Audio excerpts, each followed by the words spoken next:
म्हणतात की ऐरावत रत्न थोर त्यासी अंकुशाचा मार. असे म्हणतात की ऐरावत म्हणजे समुद्र मंथनातून प्राप्त झालेलं एक रत्न, एक हत्ती. देवाचा राजा इंद्र यांचा तो ऐरावत.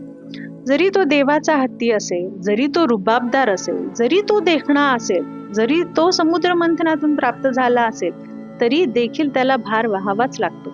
अंकुशाचा मार देखील सहन करावा लागतो.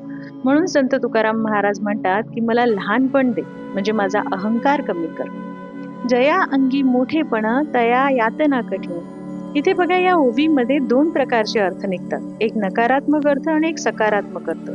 जया अंगी मोठेपण, हे मोठेपण जर अहंकाराने गर्वाने आलेलं असेल तर हा नकारात्मक अर्थ झाला आणि हा अहंकार तर तुम्हाला त्रासून सोडेल.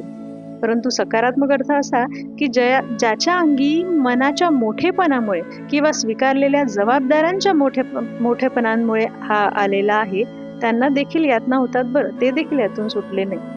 जसे संत ज्ञानेश्वर माऊली, संत तुकाराम महाराज, संत नामदेव या सगळ्यांना खूप यातना, कष्ट सहन करावे लागले, कारण त्यांच्यामध्ये मनाचा मोठेपणा होता.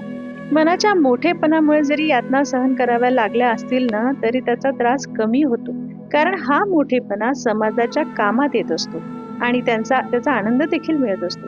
परंतु अहंकाराचा मोठेपणा जो असतो ना, त्याच्या यातना खरंच फारच त्रासदायक असतात.